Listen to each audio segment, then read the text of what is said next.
All right, let's talk some mini-tests. I want to start off with a poll. If you guys were to start a brand new project today that you had 100% control over, what test framework would you choose? Raise your hand if you'd use test unit. Not that many. How about RSpec? A lot more. How about something else? What would you use? MiniTest. What would you use? MiniTest. Anything other than MiniTest, test unit, or RSpec? Nothing?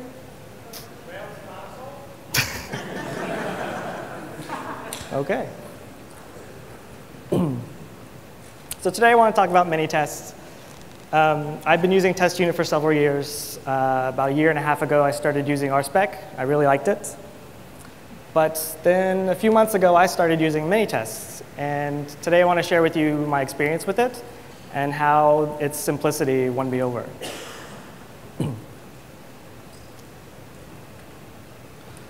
My name is Jared Ning. You can find me at redninja.com. Thanks, Mom and Dad.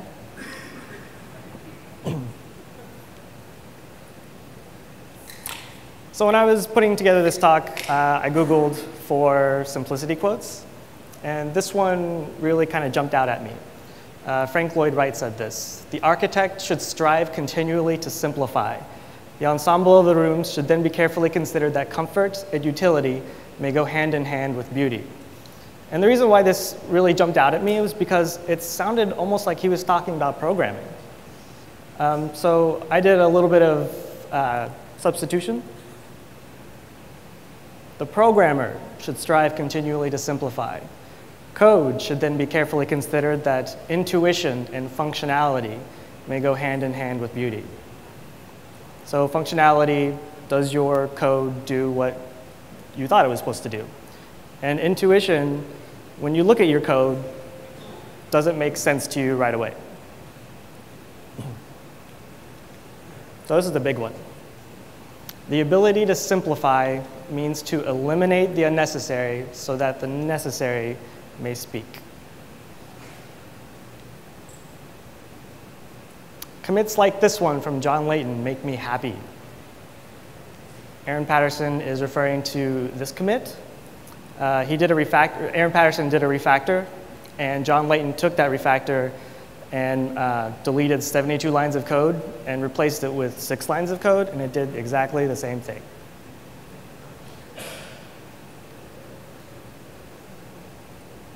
So I think most people can agree that simple code is better. It's faster, it's more readable, and it's easier to understand.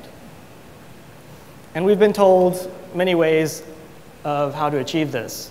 Shorter methods, don't be too clever, don't put too much magic in your code.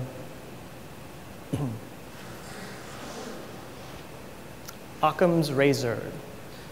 Wikipedia defines it as the principle urging one to select among competing hypotheses that which makes the fewest assumptions and thereby offers the simplest explanation of the effect. I don't know about you, but I prefer Jodie Foster's definition in Contact. All things being equal, the simplest answer is usually the right one.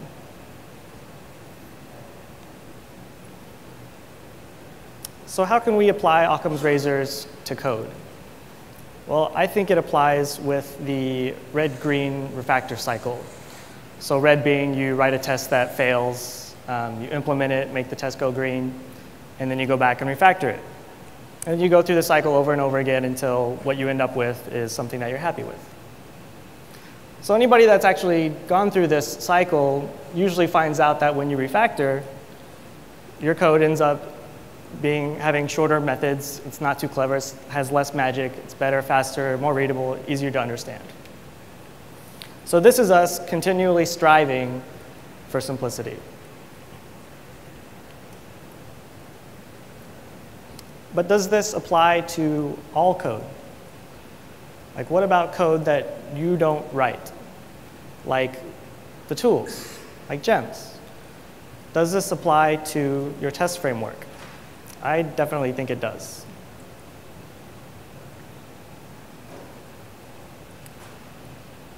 So Ruby unit testing, we basically have two very popular choices. Test unit, it's been around forever. We all know it. And RSpec. And no, I am not saying RSpec is evil. It just happens to fit my analogy. So there's a debate on which one's better. Why do we need RSpec at all? But today, I think we should start talking about another test framework, and that is MiniTest.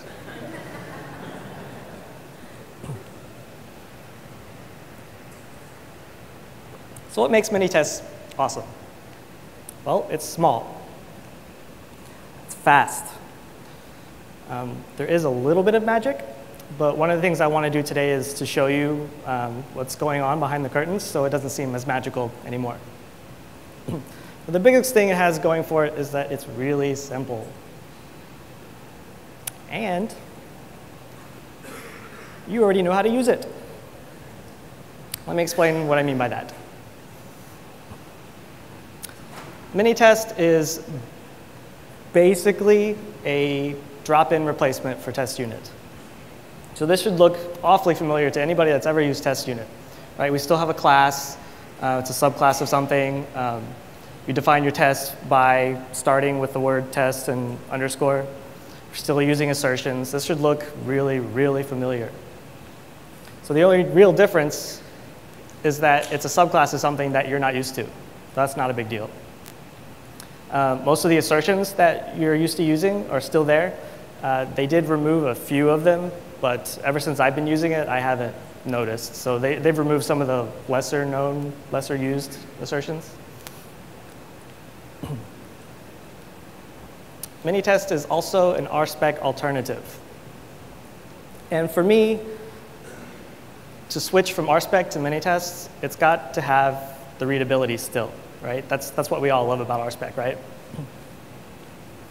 But we already have test unit, and test unit is really solid. So if we could possibly use test unit to get an RSpec alternative out of it without reinventing the wheel, that would be awesome. Oh, sorry. So I like the readability of RSpec for the same reason why I like 2+2 syntax over parentheses plus 2 syntax. So here's the challenge. We need to get spec style to use test unit, which is the assertion, right? So can we get the code on the left to eventually call the code on the right? For you RSpec users, this may not look familiar. You're probably used to matchers. But a long time ago, RSpec was actually written this way. I think it was like version 0.3 or something like that. But the important thing here is the readability, the syntax, the order. So let's do a little bit of pseudo TDD. Our goal is to get the code on the top to call the code on the bottom. I'm going to show you how really easy this is. So the first thing we need to do is be able to call should equal on any object. So that's really easy, right? You just open up the object class and define your method. Next thing, we need to be able to give it an argument. Also very easy. Now, we actually already have everything we need to call this assertion. Right? And because we're already inside the object, we can refer to the actual value as self. And if we just make one small modification, we change should to must, that is basically MiniTest spec. So I've just shown you how easy it is to get spec style readability using plain Ruby without inventing a whole new test framework.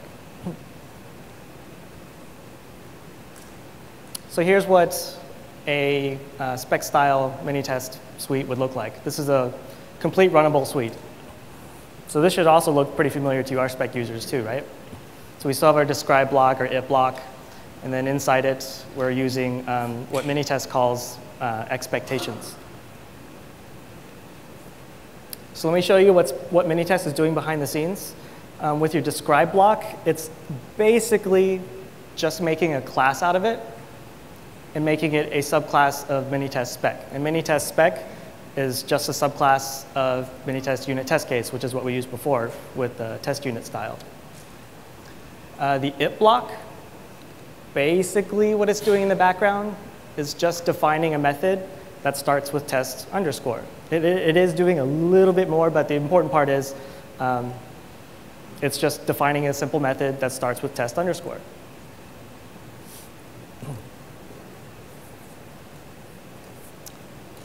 So when you get the MiniTest library, there's a file in there called history.txt, and it's essentially just their changelog.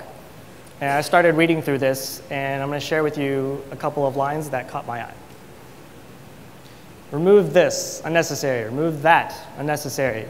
Removed pretty print. Tests run 2 times faster. But this one is the most important one. Removed as much code as I could while still maintaining full functionality. That is a really good practice if you want simple code.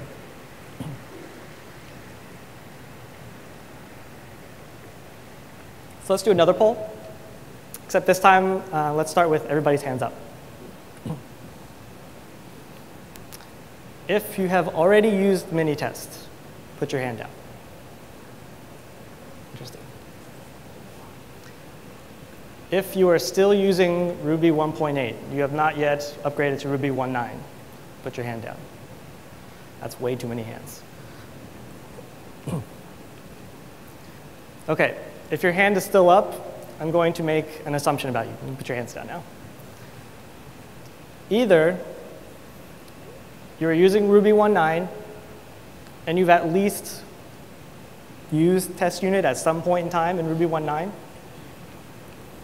or you're not testing at all. And if you're not testing at all, excuse me while I go on a little tangent here. I'm going to tell you the story of me before and after I started using testing. It actually took me quite a while to buy into testing, to adopt testing. I didn't really see the point of it. I figured if you have a bug, fix it. End of story. What's the big deal? But as you probably know, some bugs are harder to squash than other bugs. But I'd attempt to squash these bugs too. But sometimes, more often than I would care, more often than I'd like, these bugs come back and whip your butt, right?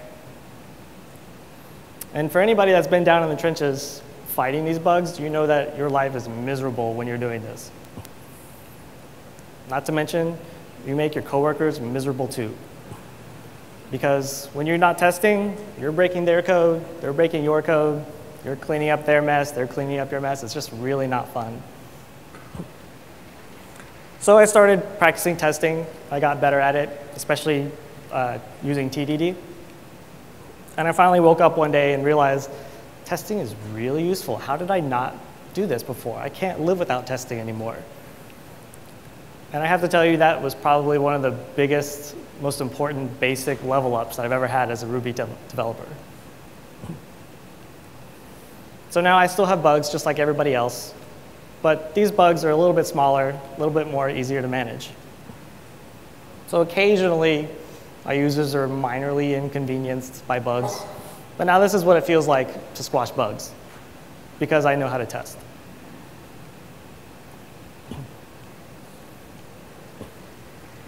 OK, so back to this. If you're using Ruby 1.9 and test unit, guess what?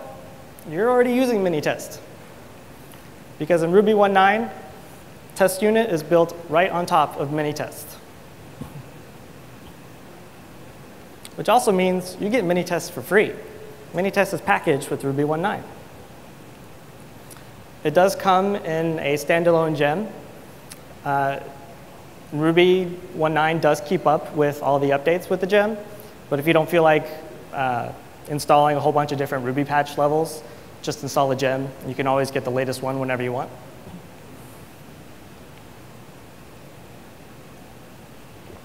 So how hard is it to switch to MiniTest? If you're coming from test unit, you won't have a problem because, like I said, it's pretty much a drop-in replacement. If you're coming from RSpec, it'll still feel mostly familiar. It might feel like it's missing some features, but I promise you it doesn't take that long to get used to it. And you'll find out that some of the things that you're missing can actually be accomplished with really simple Ruby. There is a lot of RSpec stuff built in. You still have before blocks, after blocks, let, subject, specify. There's probably more. And judging by the comments in the source code, they included these things for the sole purpose of making RSpec users happy.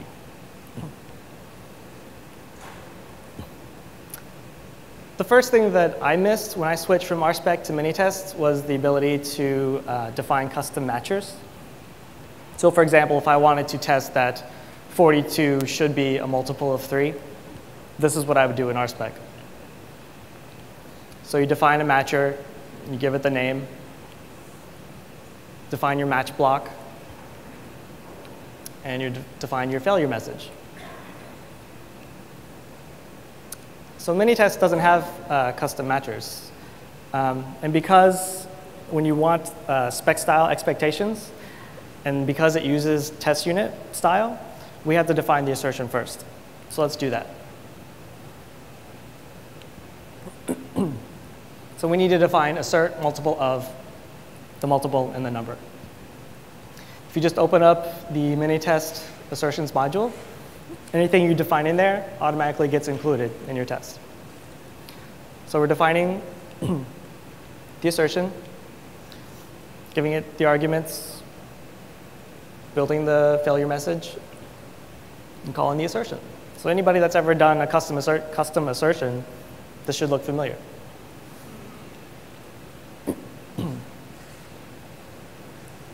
So how do we get the assertion to be called by the spec style expectation? So I copied this from the earlier slide where I showed you how easy it is to get spec style to call the assertion. So what's the only difference here? Well, the name of the expectation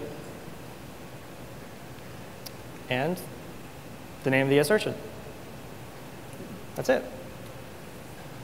But you don't want to do this over and over again, and neither does MiniTest, so they introduced this method to dry things up. It's called infect an assertion, and it does all of that for you. All you have to do is just give it the name of the assertion that you defined, give it the name of the expectation that you want, and it'll do all that for you. One little wrinkle, instead of the object class, I'm going to switch that out with the numeric class so that now only numeric objects are able to call must be multiple of.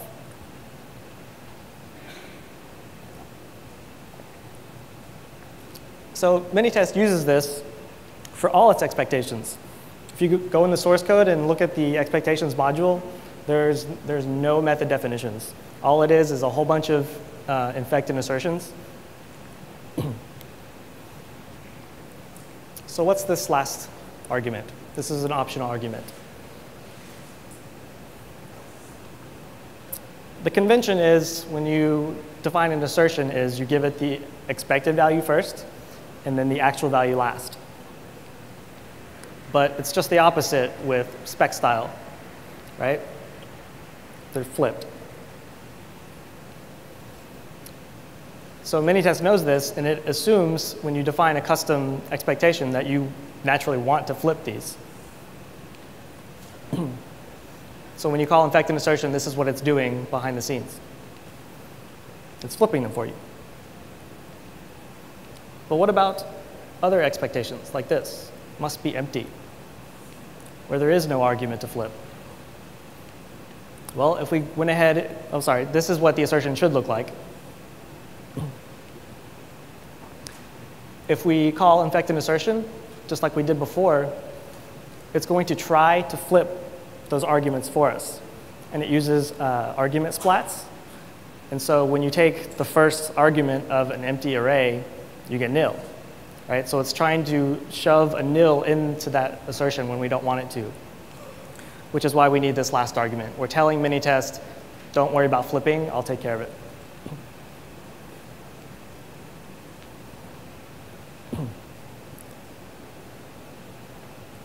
So let me show you how I use infect and assertion to write a gem. I use capybara a lot. This is what a typical capybara test might look like in RSpec. So you have page, should, have content, right? But I would like to be able to convert this to MiniTest spec style, where we can say page must have content. So all I did was define the assertion, assert page has content. I called infect and assertion on it. And I did this for every built-in node matcher in Capybara. And that's all I did. And to test this, I literally took the spec file inside Capybara that tests the matchers, and I took everywhere that it said should something, I literally just replaced it with must, whatever the expectation is. And there was a little bit of small tweaking that I had to do, but other than that, that's all I did. So here's another thing that I missed when I switched from RSpec to MiniTest. Shared behaviors, test examples, whatever you want to call it. So here's a very small piece of code. We have a Mike Myers module, and I have two classes, Dr. Evil and Austin Powers. And I'm simply including that module in each one of those. So now Dr. Evil and Austin Powers has Mike Myers abilities included in there. This is what I would have done in RSpec if I wanted to test to make sure that Dr. Evil and Austin Powers is including Mike Myers. So you define the shared example by name, and then whatever comes inside there is just a regular test, right? And now that test is shareable among other tests. And the way you bring those tests in is you just call include examples and you give it the name. Well, MiniTest doesn't have shared behaviors, so I had to do it myself. And that really doesn't sound as hard as it is. What I really wanted to do was just simply include a module, because that's really all it's doing, right? When you include a module, you get those methods included. And that's all tests are, just methods. So this is how I implemented it.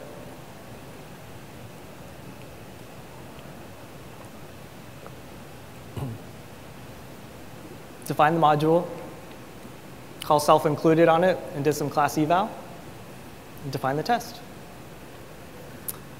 This might look a little bit ugly to you, but if you understand how modules work and you're used to working with modules, this should be a walk in the park for you.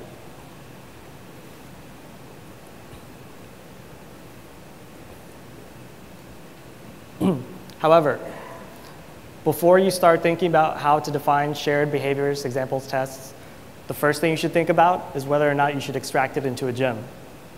Because gems are a lot easier to test because they're isolated. And it also removes those tests from your application into the gem. So it cleans up your app tests as well. So think about whether or not you should extract it into a gem first.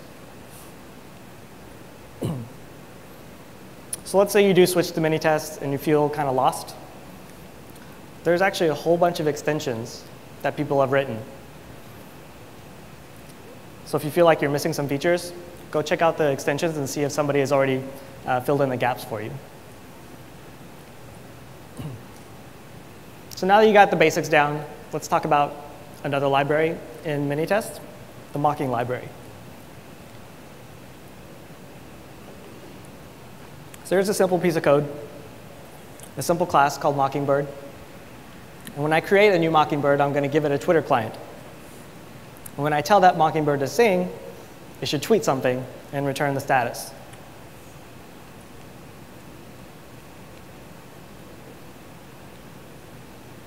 So here's what the test would look like.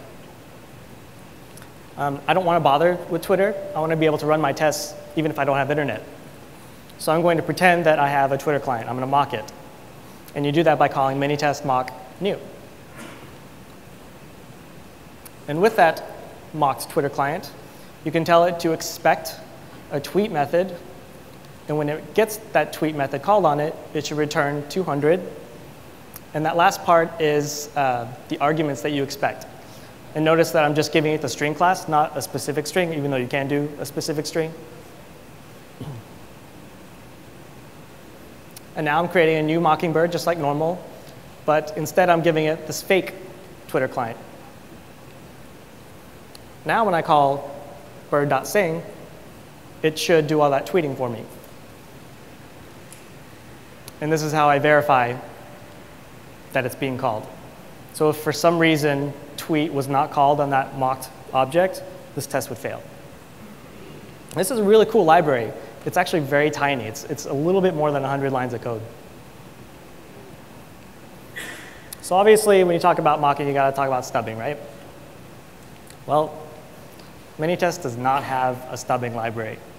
And let me tell you, this really threw me off, because I didn't understand why you would have mocking, but not stubbing, because they seem to go hand in hand, right?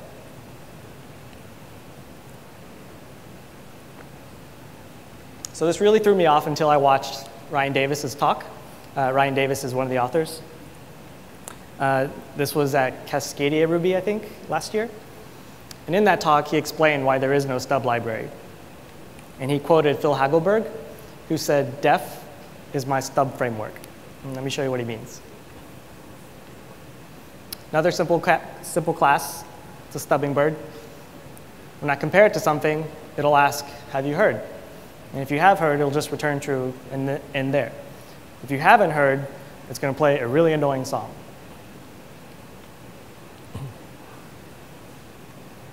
So here's what the test looks like. I'm creating a new stubbing bird, just like normal. But here's the trick. I'm defining a singleton method on that bird. So now this bird, only this bird in this test, has the method have you heard defined on it. Not any other bird, just this bird that we're talking about in this test. And when it does get called, when have you heard gets called on it, I'm forcing it to return true. That's what he meant by def is my stubbing library framework. So now when I compare the bird to the word, I should get true.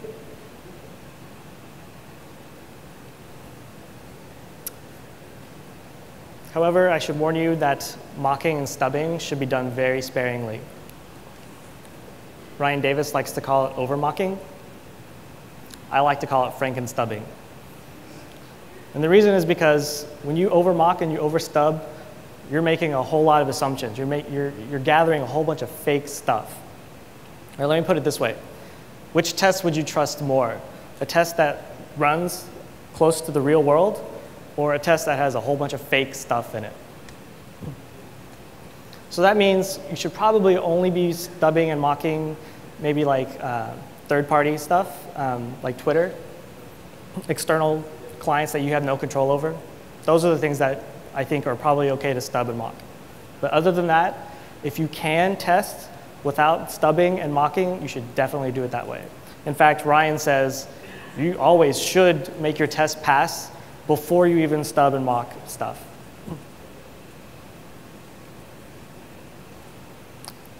Here's a feature that I like in MiniTests. You can customize your error output.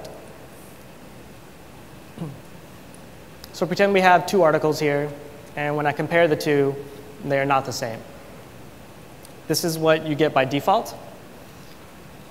So MiniTest will take each one of those objects that you're trying to compare and call inspect on it. And whatever the result of that inspect is, it will put in a temporary file. And it does this for each of the objects. And it does a diff on those two objects, or two files, temp files. But you can see that this can be a little bit difficult to tell where the actual discrepancy is, especially when you imagine like an active record model that has 10, 15 different attributes on it. If it's all blurted out all on one line, it's really difficult to see where the difference is. So I wanted to be able to use AwesomePrint. AwesomePrint is a gem that makes output a little bit prettier. It does color coding. It does multi-line output. So the advantage here is that if we can diff two AwesomePrint outputs, it's a lot easier to tell where the difference is. And it turns out this is actually really easy to do. all you have to do is override the MiniTest assertions method called mu_pp. I believe that stands for MiniTest unit pretty print, but I'm not quite sure.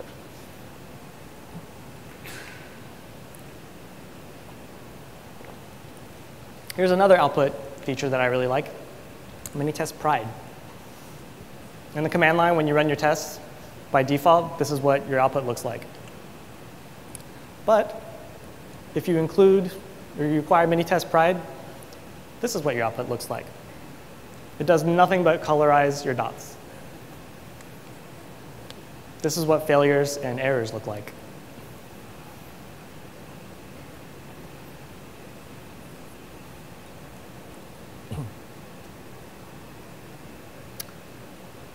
Reading the source of MiniTest, it was a lot easier to read than a lot of other libraries that I've read. Just real quick though, another quick level up tip. Read your source code. This is very important. Google and Stack Overflow only know so much, okay? If you're asking about code that you're using, it's right under your nose, so open it up and read it. As a practice, go somewhere that doesn't have internet and work for a couple hours, and as soon as you run into a problem that you can probably find the answer in your code, this will force you to dive into your source code and find the answer yourself. If you're using bundler, on the command line, you can call bundle open in the name of a gem, and bundler will open up an exact version that your application is using in whatever editor you want. So you don't even have to know where it's installed. And when you do this, you start practicing this, you start reading code, and you start finding functions that you never knew existed. So I found one in MiniTest that I thought was kind of funny.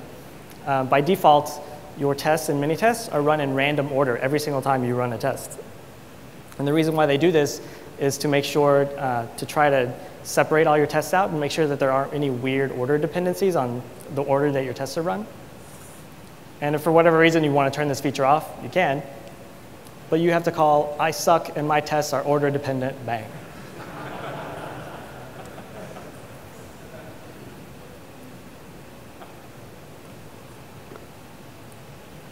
So MiniTest is just about 6 files.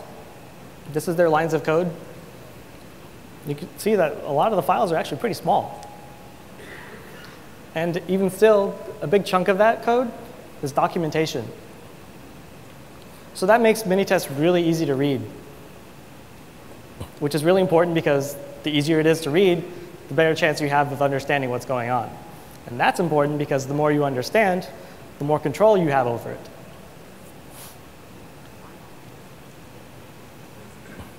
So how fast is MiniTest? Well, honestly, I don't care that much. If you really want to know, go watch Ryan Davis's talk. He has some really nice graphs. He compares the lines of code in MiniTest to other libraries like RSpec, Cucumber, and some other ones I've never even heard of. He even compares not only the lines of code written, but lines of code executed when you run your test, which is really interesting. But really, I believe that 99% of your test speed is in your code, not the test framework's code. So yes, MiniTest is fast, but that's really just a side effect of its foundation of simplicity in its design. So the simplicity of MiniTest ends up being the main benefit. It's the whole driving force behind how it was written. Just about everything that's good about it comes from the fact that it is simple. And I really like that because it ends up influencing my code quite a bit.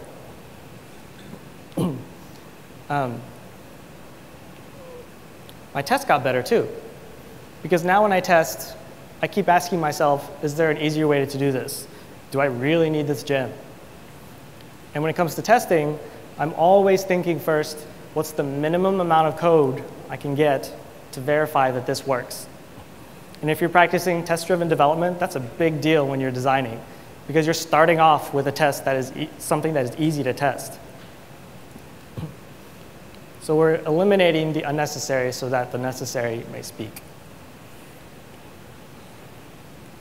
So when should you switch? I don't recommend that you switch all your existing code that you have now, especially if you think it's going to magically make your test run faster, because it's not. Just try it on your next project, see how you like it. If you're using Rails in test unit, eventually Rails is going to switch for you, because in the Rails master branch, Aaron Patterson went through and deleted or replaced all occurrences of a required test unit with required MiniTest. There is a Railscast Pro episode that's really good. It's like, I think, less than 15 minutes long. But he'll show you some really basic stuff about it and how easy it is to incorporate into a Rails project. So despite this being a test framework specific talk, I really don't want to argue that it's better than any other test framework, because I think that's largely based on taste, which I don't think is a winnable debate. But what I think is good about having a debate is that I get to hear a lot of different people's perspective. And hearing different people's perspective is always a good thing. So I'm not going to tell you that you should be using MiniTest, or any other test framework for that matter. If Cucumber is quote unquote simple for you, please, by all means, use Cucumber. I'm not even going to tell you whether you should be using test unit style or spec style. In fact, if you really want to, use both at the same time. This is perfectly valid runnable code. You can use an if block and use an assertion inside it. And you can go ahead and define a test underscore method and use spec expectations. This is completely runnable code. MiniTest goes both ways.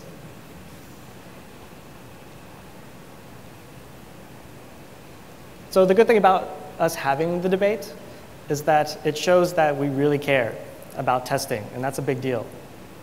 And I think it's about time that we throw MiniTest into that conversation.